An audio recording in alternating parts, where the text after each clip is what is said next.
Welcome everyone. Irini Hara streaming again for the podcasters from the womb that has been created after our first edition of the Women Online Festival from 6th to 8th of March this year having the same name. And as usual, today I bring you another guest from our festival, Olive Bieringa. Thank you, Olive, for being here with us.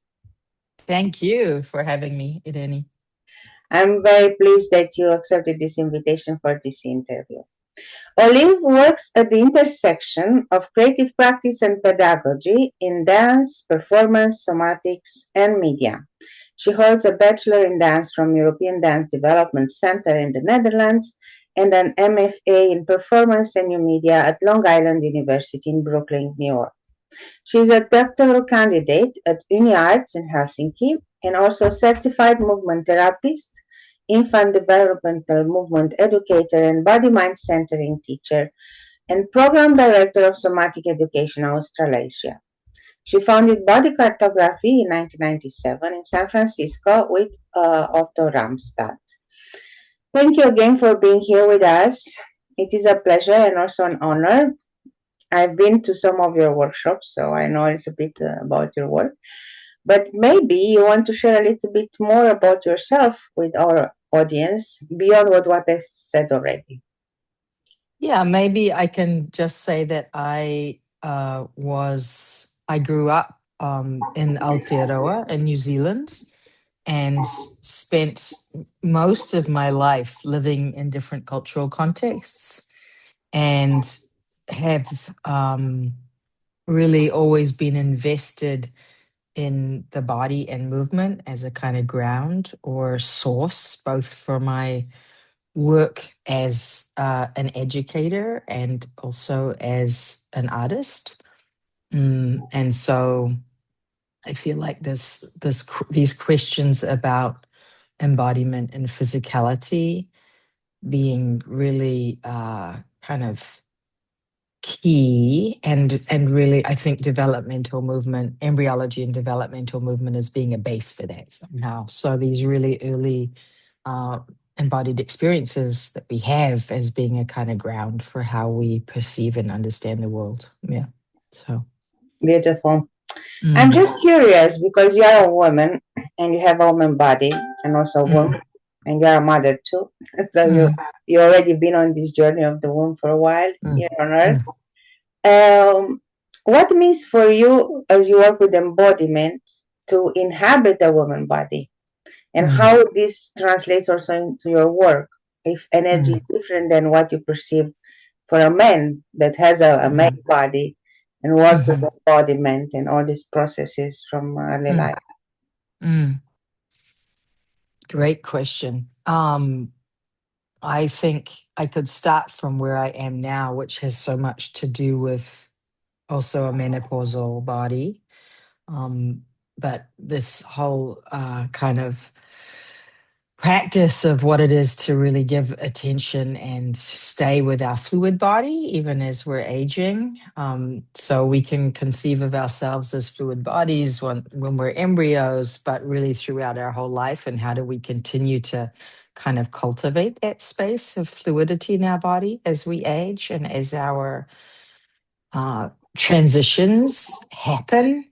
And I think if I'm to think earlier, I also really have I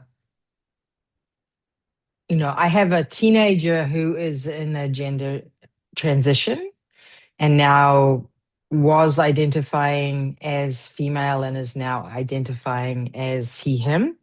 So I'm really sitting with that question a lot. And I think for myself as a young person, I had a similar kind of curiosity. Like I grew up and was really actively a tomboy and actively kind of rejected this feminine intelligence in a way that I had in my body. Or maybe I didn't reject it, but I definitely desired to want to be something else culturally.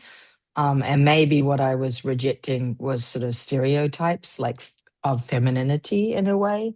So I think the process of growing into what it is to be a woman, and growing into sort of the complexity of holding myself. And I think I still perceive myself as being fluid, and in terms of my own identity, that it's not a fixed identity for me, but that there is definitely a kind of total joy and like wonder at what it is to have this body with a womb, like what that kind of profound experience and magic and transformational possibility of what it is to have a body with a womb, what that is over time, and the different cycles that we experience in our body, and this different relationship to blood, and this ongoing relationship to kind of big moments of transformation, and whether that was being a teenager or giving birth or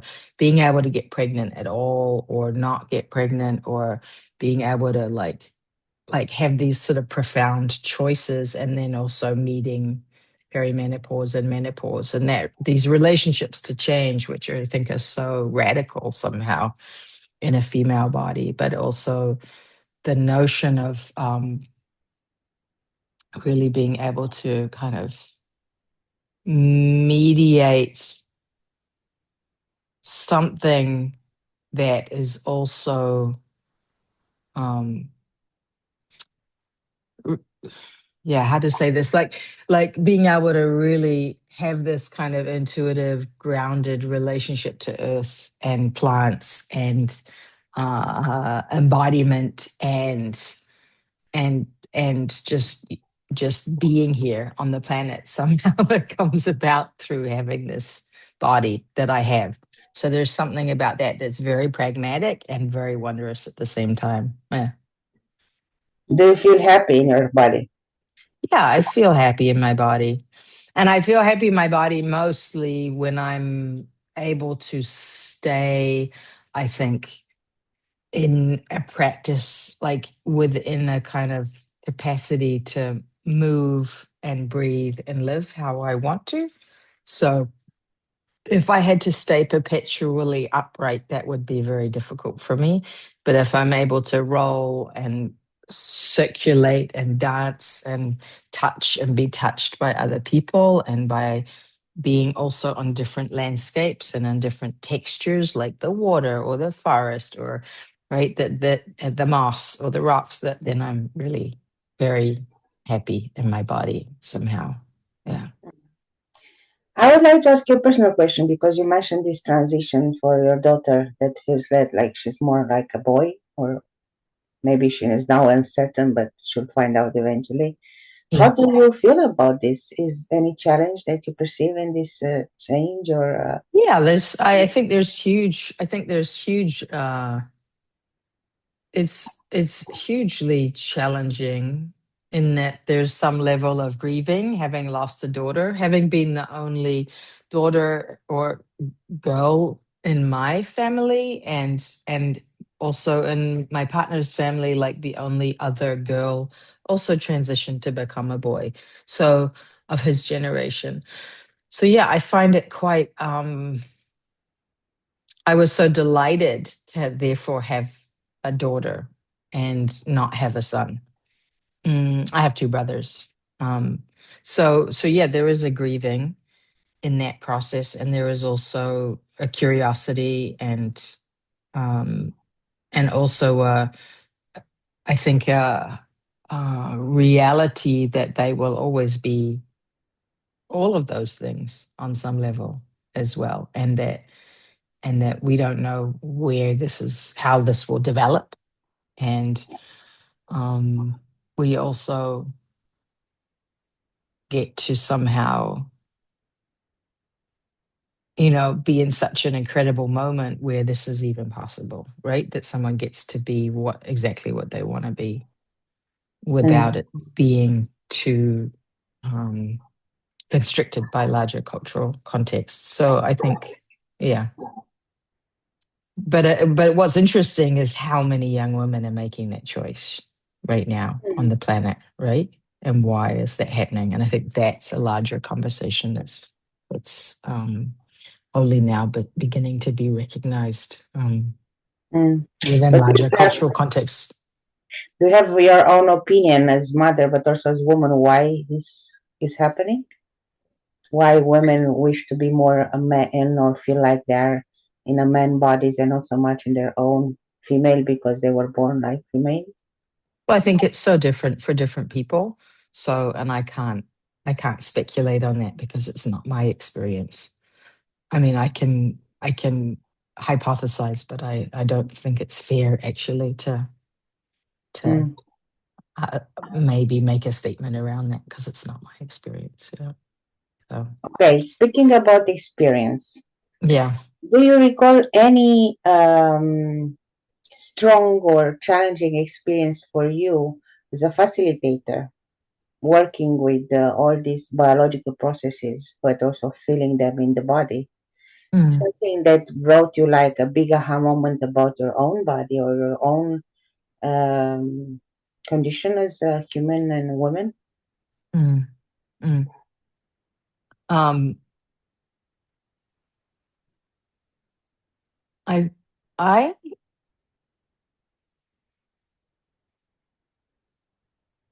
I mean, again, as a facilitator, what I find extraordinary always in the act of facilitating, and I think performance does this too, like the sort of invitation to invite others in the case of being a facilitator to embody something requires me to be in an embodied place.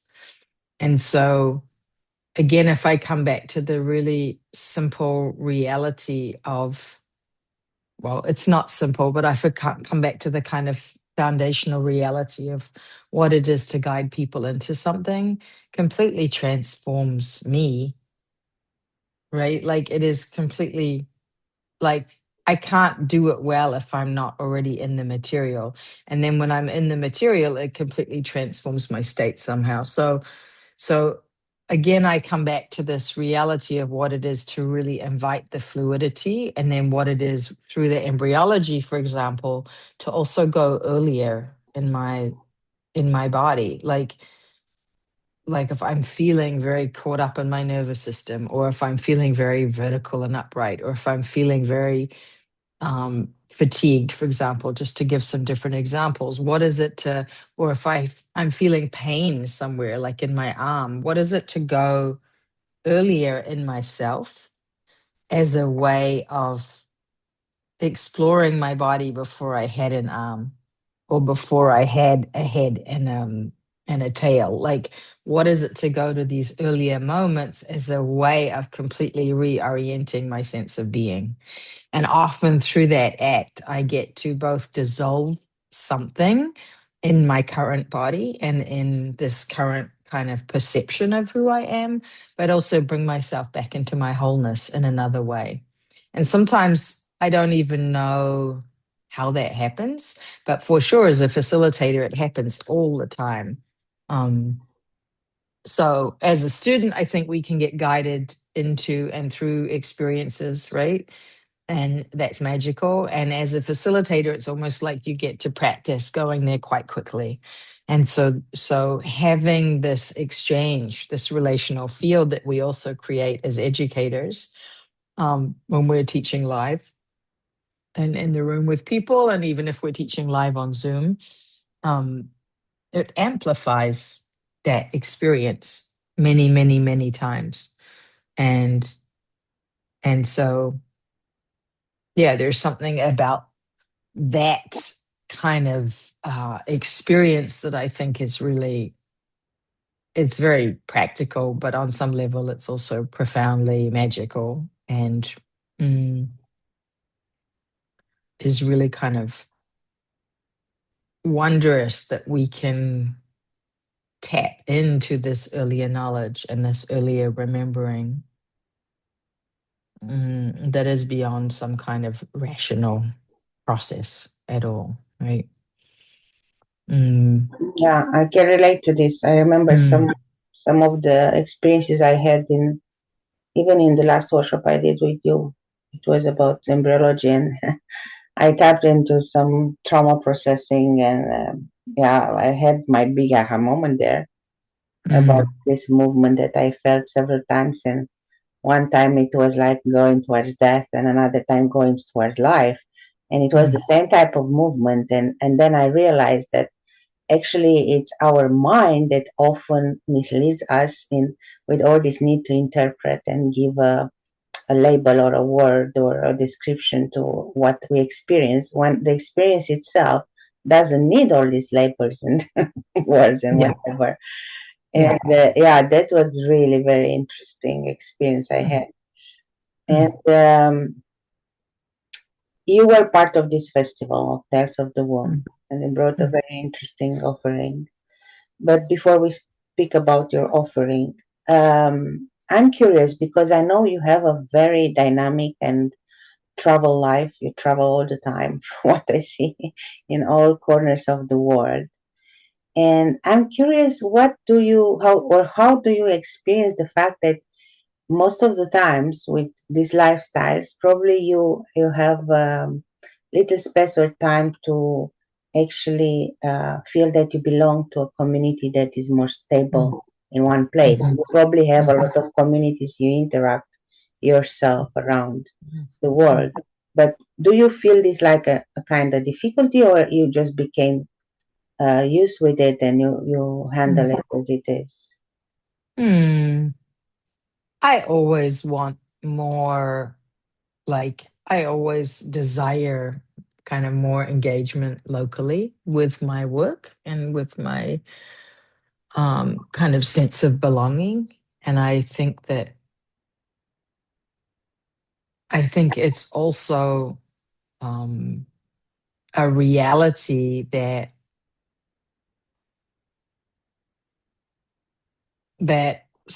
you can't necessarily with, I mean, really the way that I think of contemporary dance practice and even an ongoing teaching practice, it is also very important that you're constantly in conversation with different communities, um, both as a way of building your local community, but also as a way of um, exchange and learning, right, about how work happens in different contexts.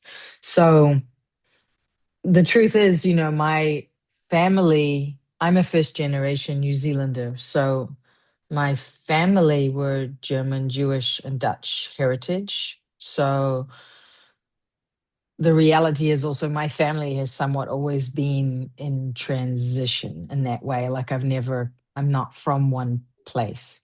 So, and I think that's true for many of us. And if there was a way just for me to have a job and work in one place, that would also be wonderful. And I think as I get older, I also really desire that. Um, but also on some level, I'm always going to have to travel to be with family in a kind of extended sense, as well as my immediate family. Mm. So I'm partially right now building, I've just gotten permission to build a body mind centering professional training here in Oslo. So I'm Wow. hoping that will, yeah, create a frame for me to be here more consistently and not be leaving as much as I do. Yeah. Oh, I'm happy to hear. Mm, mm, Yeah, I like mm, your work. mm, And what is your opinion in general about this tendency? Because nowadays it became a trend. And of course, it's something that stems from an internal need of humankind to create more community and to, to relate more also among women. But what is your opinion from your own experience, also with all these communities, about why women gather or why they need to gather mm, mm, mm, online or in presence? That is mhm, not so mhm. important right now, but it's like Yeah. itself of gathering women and doing something together, Mm. feeling that we are creating this community. Yeah. I mean, I think it's inherently part of the field I've been working in for so long that it's a majority of women, right? That when we Mm, think about dance, when we think about body mind centering, it's like 90% women most of the time. So for me, it's like I don't need to, I haven't for a while, I haven't been in circles that have consciously been like, okay, this is exclusively for women. Although I have just taken a piece to Mexico City 2 weeks ago, a performance work focused or sort of birthed out of the embryological material with only women. So I did actually just do that. But I haven't necessarily been creating other educational contexts just for women, but often they are mostly female Mhm. identified people in these workshop contexts. Um, so I don't perceive a need for myself to create more context like that, because often the question is, what would it be to have more men in the room also, or male Exactly. identified bodies, right?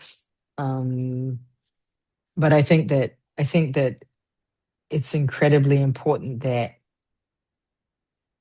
the um, work that we're doing is somehow more culturally uh, not just appropriated in a way by mainstream co- communities or mainstream contexts or mainstream like I do feel like the research that is happening in these communities is vital, that also what we're doing in circles of women or what we're doing inside of this kind of intersectional feminist knowledge practices, however we want to identify them, is also creating a kind of a large cultural impact.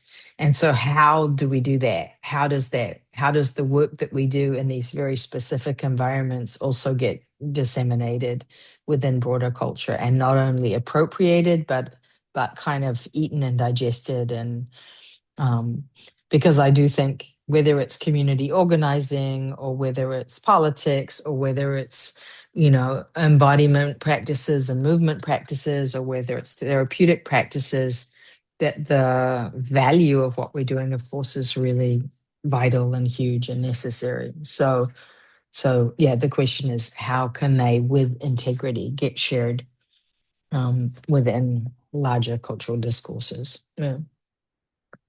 Yes, that is important Yeah. because often we forget that we are part of a larger community that is humankind, and we have so many narratives nowadays about genders and women equality with men and all this, and they are still not solved after so many hundreds of years. But still, there is this kind of revival movement nowadays that not necessarily, I don't see it so much as a feminist movement, but mostly it's like um, we need to bring back this awareness about the womb as a source of life and also death. Yes. And Yes. we lost this notion of what it Yes. is to get to the source, and then to take wisdom and to take experience that can also nourish but also teach us something about ourselves. Yes. And yeah, that is, in my opinion, why this kind of festival or gatherings or circles are important, because at the end, it's somehow it is part of the journey of coming back to ourselves, to who we Yes. truly are.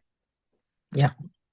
And in this festival, you have been one of the guests of the first day, and you brought a lecture with a big chunk of embodiment exercises or practice around embryology. Do you want to speak a little bit more about this? What this means? Because people get curious, and it's, I can assure you, it's a very fascinating topic. You should Hmm. get curious about it. But Mm. maybe if you speak about it, then they understand a little bit more what it's all about. Yeah, sure. So I offered a session focused on the moment from or the moment between conception to implantation, and through the lens of body mind centering. So a kind of embodied embryological adventure. And I kind of shared some different moments within that experience or time window. And then together we collectively explored through movement. Like I guided a somatization, which invited people to kind of experience in their own bodies or try and remember into or feel into what it is to transform from this moment of conception to being a single cell to a multicellular being, and then to move down the fallopian tube and to hatch and to implant ourselves into the uterine wall and to begin to move into the uterine wall and differentiate. So that's a process that happens really from the time we're conceived at day 1 to around day 7 to 14. I can't remember now exactly how far we went in the class. But this process of being a collection of stem cells that is free floating and then eventually coming into relationship really with the wall of our mom's uterus, and eventually, really into a conversation with her blood and making our own blood.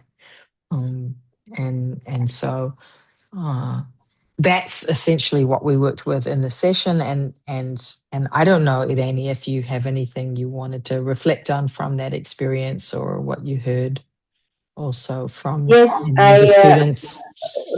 those who assisted live to the experience itself, they actually got very intrigued at the beginning, and then they enjoyed it very much. For me, it was also a new experience, although I already had it in a in presence workshop with you, because it was online.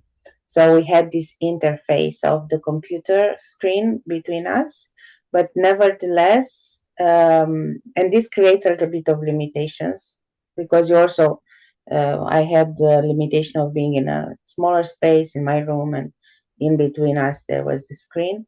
But I could relate with those processes.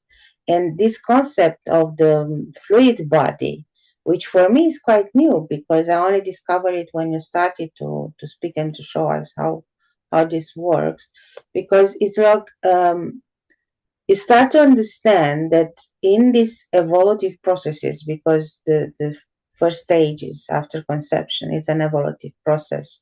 We create our own body from all these cells and with all this movement, right, that is happening. And in all these processes, there are also the interesting part for me is that even if the cells or the embryo is not a fully conscious being yet, because it doesn't think, it doesn't process it cognitively, it has its own intelligence. And it's this kind of intelligence that is also happening in the body of the mother. So it's her Mm, intelligence that combines with our primitive intelligence as just a cell or a cumulus of cells. It's something so sacred mm, that when is also experienced as in our own body, it gives you that taste that you are an infinite being, mm, mhm, independently of your boundaries as a body, and mm, have the skin as a surface to cover, protect, and so on, but mm, also, you know, and the tissues and muscles and bones, mm, and this creates a structure. But with these movements of the evolutive processes, when you experience them in the body, you start mm, to understand that that creation moment or mm, the evolution moment, it's full of options and it's mhm, infinite options. mm, Can stop it or can delay it. Things can happen that can interfere, but then you can always find a way. So life progresses and you become bigger and bigger, and then you are not an embryo, you're just a complete human being, and then you get out mm. of the womb. So Yeah. that is a complete, how to say, experience of the miracle of life Yes. itself. And it's amazing, but it becomes sacred when you actually bring it into the body.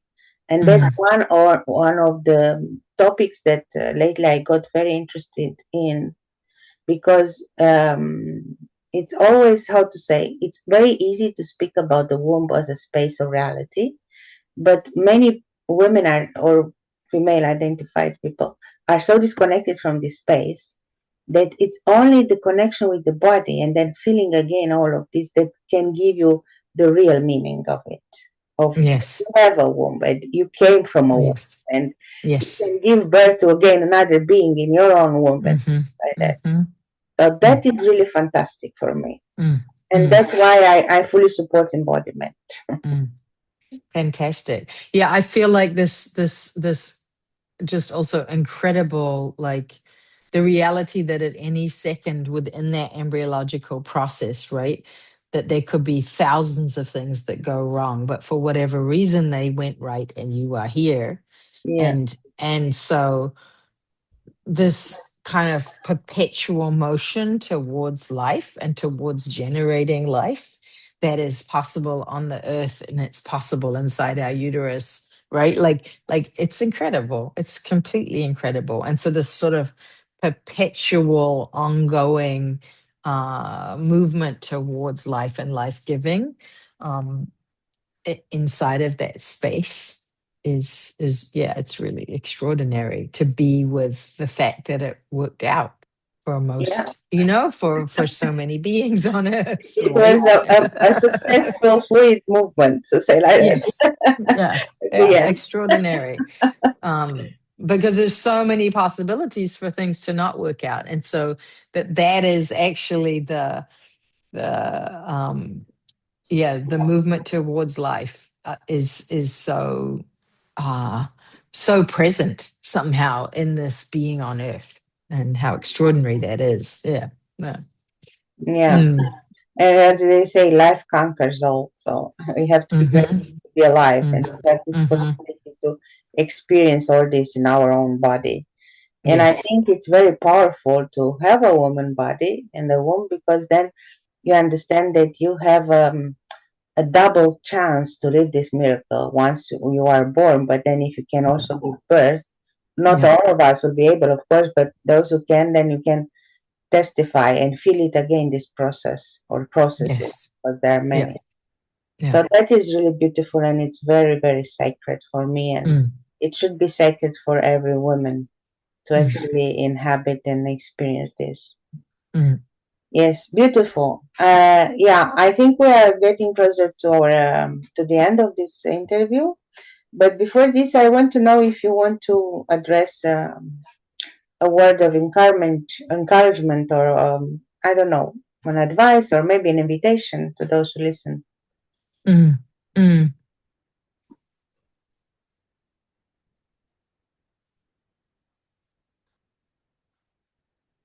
I think just having the opportunity